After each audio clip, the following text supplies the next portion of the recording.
Hello friends, నేను శరణ్యాని.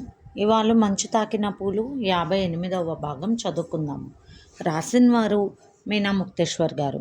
జీవన్ చేసిన ప్రత్యేకమైన ఏర్పాట్లు ఆ గదిలో కొట్టొచ్చినట్లు కనిపిస్తున్నాయి సంఘవి కోసం. ఒకప్పుడు ఇద్దరం భార్యాభర్తలము. ఈనాడు ఇంట్లో నేను ఒక అతిథిని. పిల్లలు చాలా క్యూట్గా ఉన్నారు. ఆ పిల్లలను చూస్తుంటే ఎంతో ఆనందంగా అనిపించింది సంఘవికి. అంతలోనే బాధ కూడా అనిపించింది. జారిపోయిన తన అదృష్టం కళ్ళ ముందు కదిలింది. ఒక్కసారి తన పొట్టను తడుముకుంటూ పిచ్చిగా ఒక నవ్వు నవ్వుకుంది సంఘవి. ఒకప్పుడు బిడ్డను కూడా దాచుకోలేని అమాయకత్వమైన ఈ గర్భవాసంలో నా బిడ్డ నిలవలేకపోయింది. నాడు ప్రపంచమంతా తెలిసినా కూడా నాకంటూ ఒక బిడ్డ, నాదంటూ ఒక జీవితం అనిపించిన మరుక్షణమే మౌనంగా పైకి లేచి మంచినీళ్ళు తాగింది సంఘవి. చంటి బిడ్డలు ఉన్న ఇంట్లో ఎవ్వరూ కూడా బాధపడి కన్నీరు పెట్టకూడదని పెద్దలు చెబుతూ ఉండేవారు అని అనుకుంటూ సంతోషం ఎవరిదైనా సంతోషమే. ఒకప్పుడు బాధ కలిగిందని తలుచుకున్నందువల్ల లాభం ఏమాత్రం లేదు కదూ. ఎంతోమందికి మానసిక వేదనతో బాధపడుతున్న వారికి ముందుగా చెప్పే మాట అది. జరిగిపోయిన విషయం గురించి తప్పించిపోవడం దండగా అని, అందువల్ల సమయము ఆరోగ్యం వృధా అవ్వడం తప్పితే లాభం ఏముంది? జరగబోయే విషయంపైనే ఆసక్తి ఉండాలన్నది అసలైన మాట. రేపు ఉదయము ఆ బిడ్డలను దగ్గరికి తీసుకోవాలి. ఒక్కసారి నిద్రపోతున్నారు అనుకున్నది సంఘవి. రాత్రి 2 గంటలకు పిల్లలు ఏడుస్తుంటే మెలకు వచ్చింది సంఘవికి. ఇద్దరికీ పాలు కలిపి లేట్ అయిందంటూ కరుణ పాల సీసాలు హడావుడిగా తీసుకెళ్ళటం, ఆ లోపు ఇద్దరు బిడ్డలను కూడా ఎత్తుకుని జీవన్ సముదాయించడం చూసి ఎందుకనో మనసును మెల్లి పెట్టినట్లు అనిపించింది. మనసుకు ఎన్నిసార్లు బుద్ధి చెప్పినా కూడా వినడం లేదే అని తనను తాను మందలించుకొని మామూలు పరిస్థితికి వచ్చింది. కానీ అలాగే పడుకుని ఉంది. పిల్లలిద్దరూ పడుకున్నట్లున్నారు. భార్యాభర్తల మాటలు వినిపిస్తూ ఉన్నాయి. ఒకప్పటి మీ భార్య అలా మన ఇంట్లోకి వస్తే మీ మనసుకి ఏమీ అనిపించడం లేదా? బాధగా కానీ మరేదైనా కానీ అంటుంది కరుణ. ఈనాడు అలా అనుకోవడం కూడా తప్పే కదూ. చెప్పానుగా కరుణ, ఎన్నో తప్పులు చేశాను. అందుకే ఒక దేవత నుండి దూరం అయ్యానని చెప్పాలి. ఇప్పుడు ఆ దేవత అందుకోలేని ఆకాశ మార్గంలో పయనిస్తూ ఉంది. వీలైనప్పుడు ఇలా మర్యాదలు చేయడం తప్పితే చేసేదేమీ లేదు. ఇప్పుడు నా భార్య అన్న ఏ భావము నాలో లేదు. నాకంటూ భార్య ఉండగా అలా అనుకోవడం కూడా తప్పే కదూ. ఆ ఆలోచన సంఘవి ముందర జీవిత ఆనందానికి సంకటంగా మారుతాయి అన్నాడు జీవన్. ఆశ్రమంలో వ్యాధిగ్రస్తుగా ఉన్న మిమ్మల్ని చూసినప్పుడు భయం వేసింది. మీరు ఒక రకమైన మనిషి అని, చాలా భయంకరమైన మనస్తత్వం ఉన్నవారు అనుకున్నాను. కానీ మీలో వచ్చిన ఈ మార్పు చాలా గొప్పదన్నది కరుణ.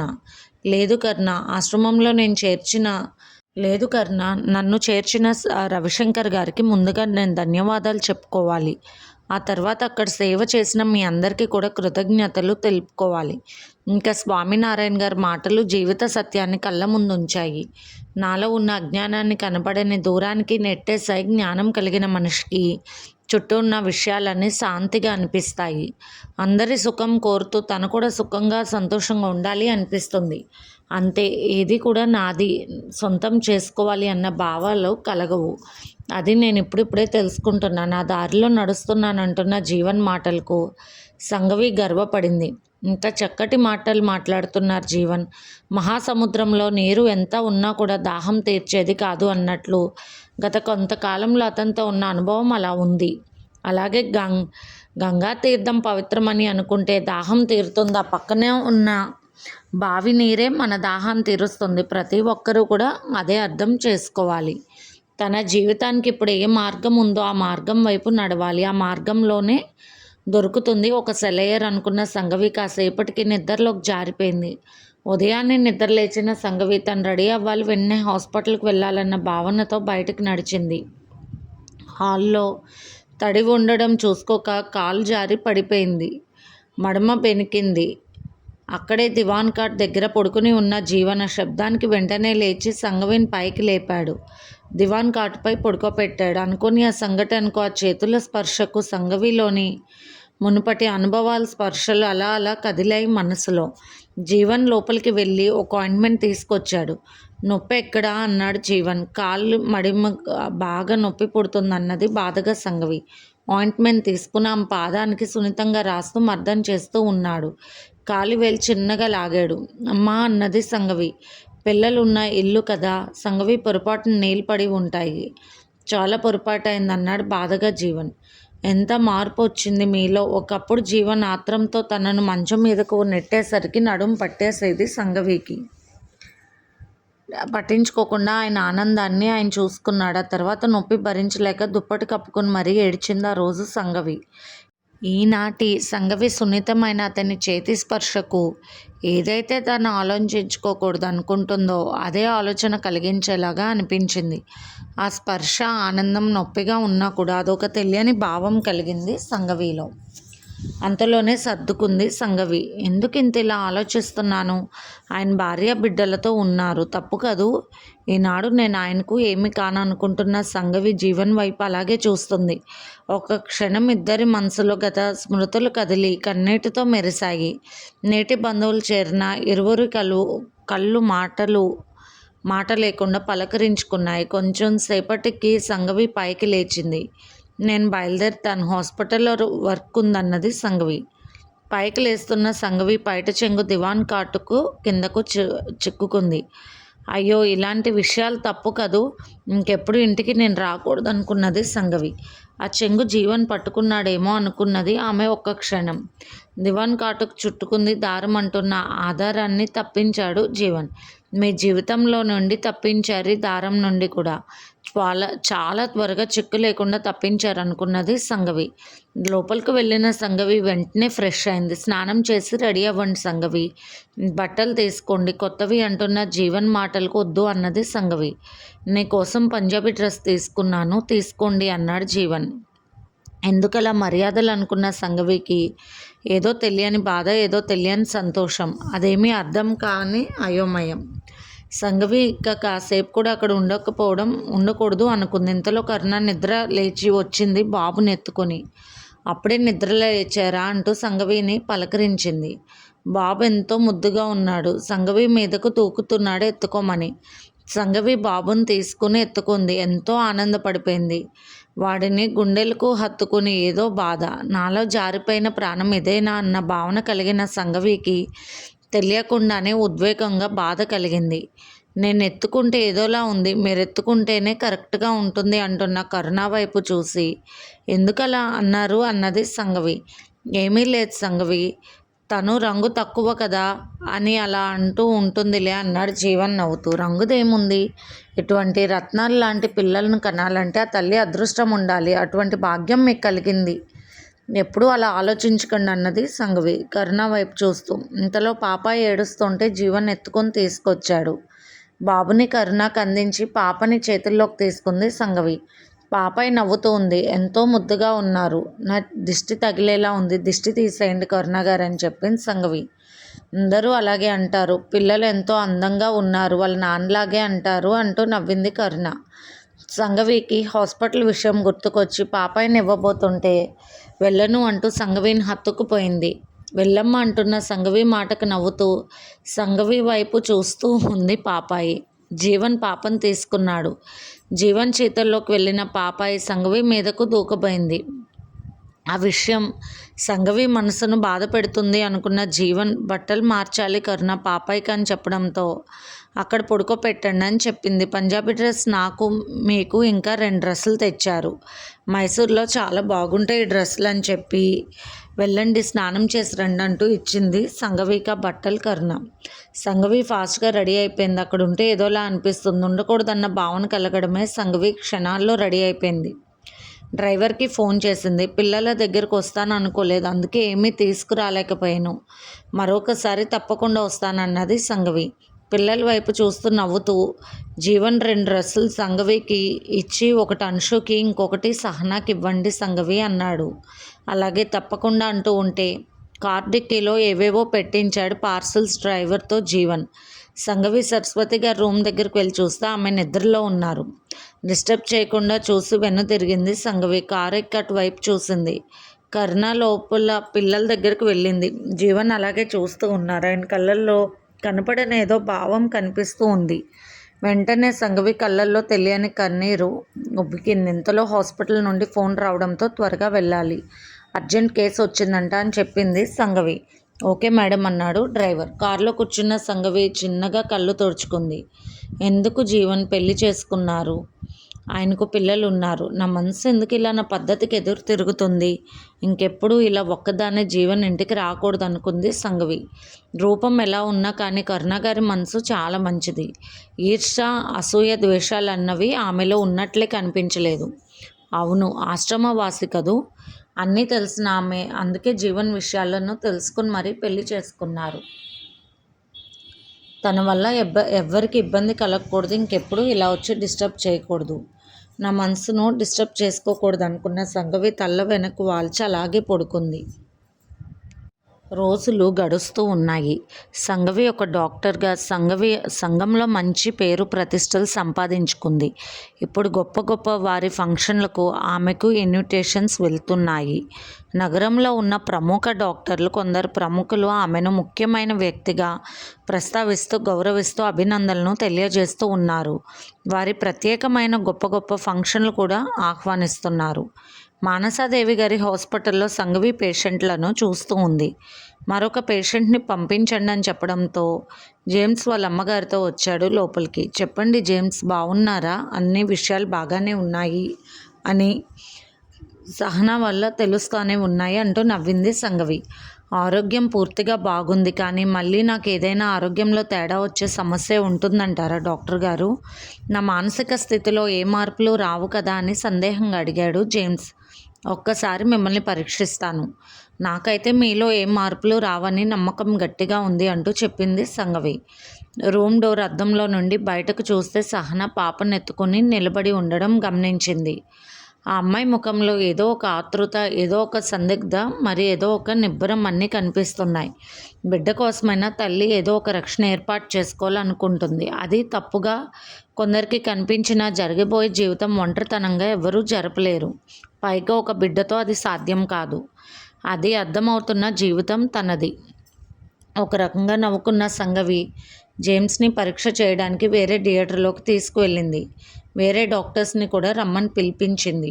అతని మైండ్ కంట్రోల్ విషయాన్ని గ్రహించాలని అతని తలకు ఒక చిన్న మిషన్ పరికరాలను అమర్చారు. రీడింగ్ పరీక్ష చేస్తూ ఉన్నారు. చెవిలో రకరకాల మూతలు, కాస్త ఉధృతంగా, మరి కాస్త తక్కువగా, ఇంకా మామూలు సంగీతం. ఒక్కొక్క ధ్వని ఒక్కొక్క రకంగా మారుస్తూ అతని యొక్క మైండ్ పవర్ని టెస్ట్ చేస్తున్నారు డాక్టర్లు. అంతా కంట్రోల్గానే ఉంది. అన్నీ మంచి రిజల్ట్ వచ్చింది. అతని జీవితంలో తన వల్ల జరిగిన పొరపాటు విషయాన్ని అతను జీర్ణించుకున్నాడు. జరగబోయే విషయం మీద ఆశ పెట్టుకున్నాడు. ఆరోగ్యాన్ని మరింత పెంచింది. అదే ఆశ, ఆ ఆశ సహనా కావచ్చు అనుకుంది సంగవి. కాసేపు థియేటర్లోనే ఉన్నాడు జేమ్స్. నీతో ఒక మాట మాట్లాడాలి డాక్టర్ అంటూ సంగవిని పలకరించింది సబిత. చెప్పండి మేడం అన్నది సంగవి.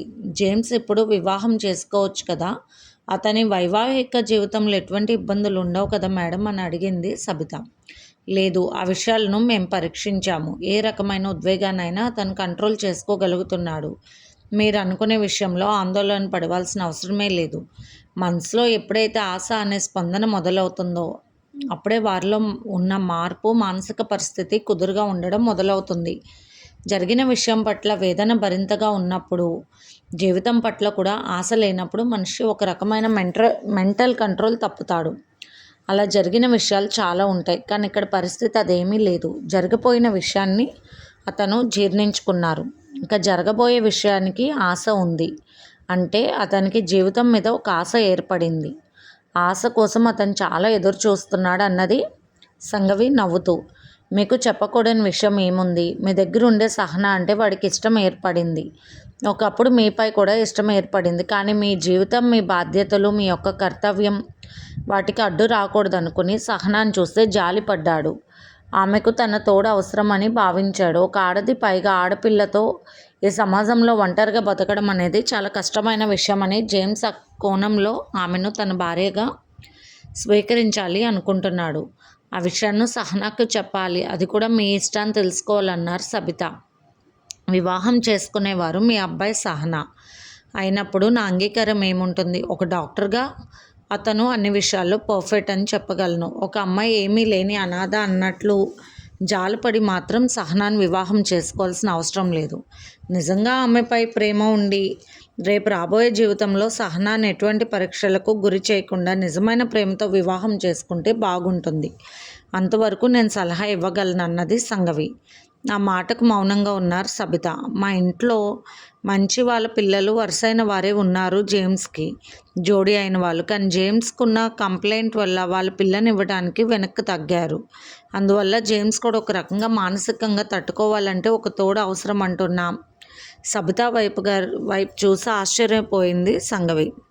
ఒకవేళ వారికి అనుకూలంగా ఒక అమ్మాయి దొరికితే సహనాకు అవకాశం ఇచ్చే అవకాశం లేదేమో అనిపించింది సంఘవికి సబిత గారి మాటల్లోని అర్థంతో. ఆ అమ్మాయి జీవితాన్ని ఉద్ధరిస్తున్నట్లు భావించాల్సిన అవసరం లేదు. అలాగే జేమ్స్ విషయంలో కూడా సహనా ఉద్ధరించాల్సిన అవసరం ఏమీ లేదు. ఇద్దరూ కూడా ఒకరిపై ఒకరికి ఇష్టం ఉంటేనే, అది కూడా ఆ పాపను బాధ్యతగా జీవితకాలం చూడగలిగితేనే వివాహం అనే దారిలో నడవాలన్నది సంఘవి. ఆ విషయం మీకు చెప్పడానికి మొహమాట పడుతున్నాడు జేమ్స్. తను సహనాన్ని పెళ్లి చేసుకోవడం ఇష్టమని, ఎందుకంటే మీతో కూడా మీరంటే ఇష్టమని చెప్పి అంటున్న సబిత మాటకు అడ్డం వస్తూ నా సంగతి తీసి పక్కన పెట్టండి. మీరు తీసుకునే నిర్ణయం ఖచ్చితంగా తీసుకున్నట్లే కదా, మళ్ళీ మార్చుకునే అవకాశం లేదు కదా, ఎందుకంటే వెంటనే నిర్ణయాలు మార్చుకునే తత్వం కనిపిస్తుంది అందుకని అన్నది సంఘవి ఒక రకంగా చూస్తూ.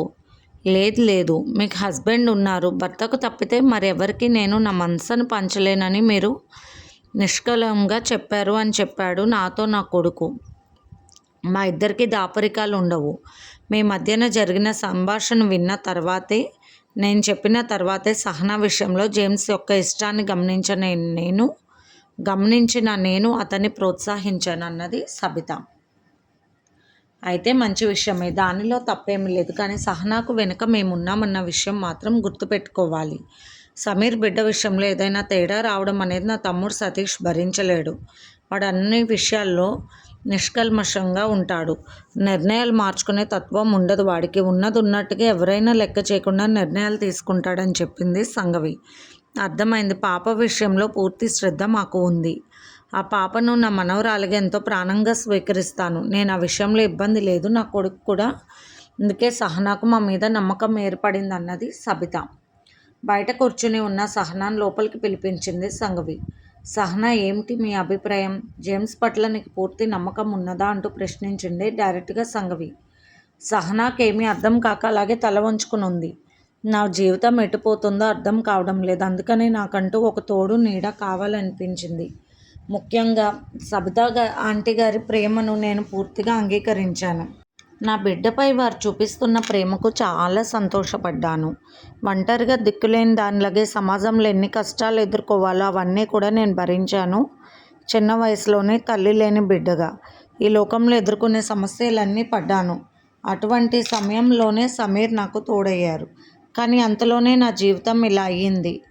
ఆయన ఎప్పుడు నా సుఖాన్ని, నా బిడ్డ సంతోషాన్ని కోరుకునేవారంటూ సహనా వైపు చూసి, జేమ్స్ పట్ల నీ అభిప్రాయం చెప్పు అన్నది సంఘవి. జేమ్స్ ఆరోగ్య విషయం అన్నీ కూడా నీకు తెలుసు. ఇంకా నీకు ఏదైనా అనుమానాలు, భయాలు ఉన్నాయా అన్నది సంఘవి. లేదు, నేను ఎప్పటి నుంచో ప్లే స్కూల్కి అది పాపను తీసుకువెళ్తున్నాను. అక్కడైనా నాకు ఇస్తున్న సపోర్ట్ చాలా గొప్పగా ఉంటుంది. అలాగే మా భోజన వసతులు కూడా ప్రత్యేకంగా ఆయనే చూసేవారు.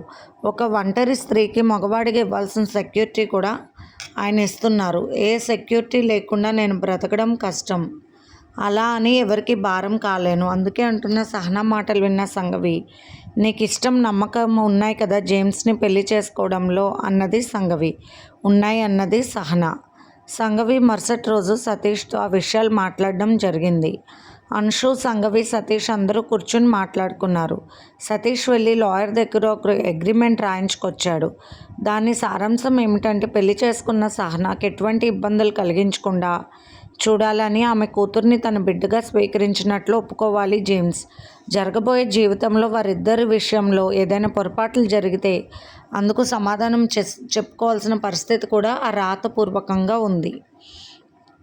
వాటన్నిటి మీద సంతకాలు పెట్టాల్సి ఉంటుందని పక్కాగా సిద్ధం చేయించాడు సతీష్. జేమ్స్తో సతీష్ మాట్లాడాడు.